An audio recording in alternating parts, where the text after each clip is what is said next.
اللہ کے ولیوں نے اپنی کتابوں میں ایک بات لکھی ہے، ہم نے جب بھی اس دعا کو پڑھا اللہ پاک جل شانہ نے اسے فوری عطا فرمایا، اللہ نے آج تک اس دعا کے مانگے کا رد نہیں فرمایا۔ ایک واقعہ ہے حضرت علی کرم اللہ وجہہ کا۔ حضرت علی ایک سفر میں، تجارت کے سفر میں تشریف لے گئے، سفر تجارت میں آپ تشریف لے گئے۔ جب وہاں آپ تشریف لے گئے تو دیکھا ایک شخص ہے جھونپڑی، اس میں سے کرہانے کی آواز آ رہی ہے۔ آپ اندر تشریف لے گئے تو صاحب خانہ نے اندر سے آواز دی، جو بھی صاحب آ رہے ہیں اجازت سے آئیں۔ سمجھ گئے اندر مستورات ہیں۔ وہ صاحب باہر تشریف لے آئے تو پوچھا کیا ہوا، کرہانے کی آواز کیا ہے؟ کہا میری بیٹی ہے، جنگل میں لکڑیاں لینے گئی، اس کے اوپر ایک درخت گر گیا کاٹتے کاٹتے، اور اس کی وجہ سے اس کی کمر ٹوٹ گئی ہے، اب یہ بستر پہ پڑی ہے، اب یہ بیچاری تکلیفوں اور دکھوں میں۔ آپ نے فرمایا کوئی مسئلہ نہیں، میں ایک عمل کرتا ہوں، تو ایسا کر صرف اس کا کپڑا لے آ۔ آپ نے اس کے کپڑے کو سامنے رکھا، اس کو کہا اس کو پکڑ، اور اس کی طرف یوں انگلی کی، اور یہ دعا جو اب ہم پڑھنے لگے ہیں، بس یہ دعا پڑھی، اور صرف چند بار ہی پڑھتی اندر آوازیں خاموش ہو گئیں، چپ ہو گئی۔ آپ نے فرمایا پوچھو جا کے۔ آپ وہ بندہ اندر گیا تو واپس آیا، کہا بیٹی کو نیند آ گئی ہے، آج کئی ہفتے ہو گئے ہیں سو نہیں سکی، در سے کرہا رہی تھی، اس کو نیند آ گئی ہے۔ آپ فرمانے لگے میں سفر میں جا رہا ہوں، جب واپس آؤں گا نا پھر پوچھوں گا، اگر کوئی تکلیف ہوئی تو پھر دم کروں گا، پھر دعا کروں گا، اور انشاءاللہ ٹھیک ہو جائے گی۔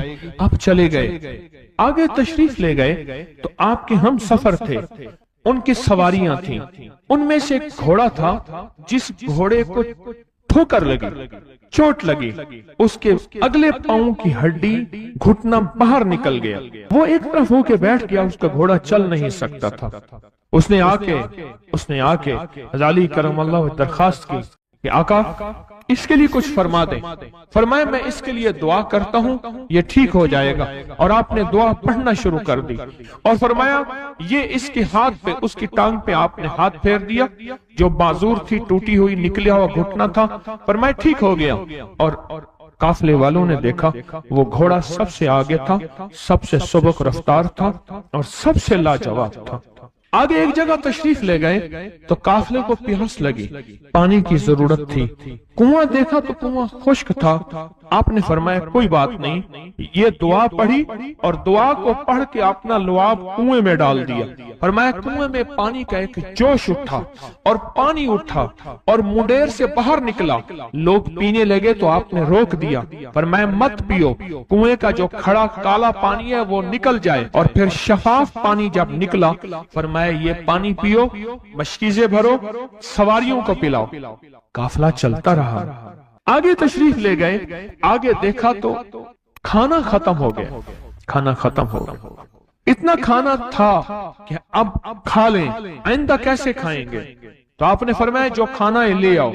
آپ نے کھانے کو رکھا، اوپر کپڑا ڈال دیا، اور یہ دعا پڑھنی شروع کر دی جو ابھی ہم بیٹھ کے پڑھیں گے، خوش قسمت ہیں۔ اور کپڑا ڈال کے فرمایا دعا فرمائی، یہ عمل فرمایا، یہ دعا پڑھی، اور اس کے بعد فرمایا دیکھو کھا لیا، اور فرمایا ہمارا 17 دن کا سفر تھا، اس 17 دن میں ہم نے کھایا، لوگوں کو کھلایا، جہاں لوگ آتے تھے ان کو بٹھاتے تھے، دسترخوان ہمارا تھا چند افراد کا، پھر سینکڑوں لوگوں نے کھایا۔ 17 دن کے سفر میں تھوڑی سی کمی بھی نہ ہوئی، جب گھر لوٹے تو وہی کا وہی ہمارا خزانہ، کھانا وہی سارا توشہ موجود تھا۔ آگے تشریف لے گئے تو ایک تجارت میں ایک دیکھا تو ایک بندہ ہے ٹھیکریوں پہ ٹھیکریاں مار رہا ہے، آپ اس کی طرف تشریف لے گئے، آپ نے اس کو جا کے دیکھا، لگتا ہے کہ تو پرانا جواری ہے۔ اس نے کہا جوا کھیلتا تھا، سب کچھ ہار بیٹھا ہوں، ہر چیز زندگی ختم ہو گئی ہے۔ آپ نے فرمایا اچھا ایسا کر توبہ کی نیت کر لے، اللہ سے توبہ کر لے، اور پھر میں تیرے لیے دعا بھی کرتا ہوں، عمل بھی کرتا ہوں، تو ایسا کر پتھر پہ پتھر مار، تیرا ہر پتھر سونے کا بنتا جائے گا۔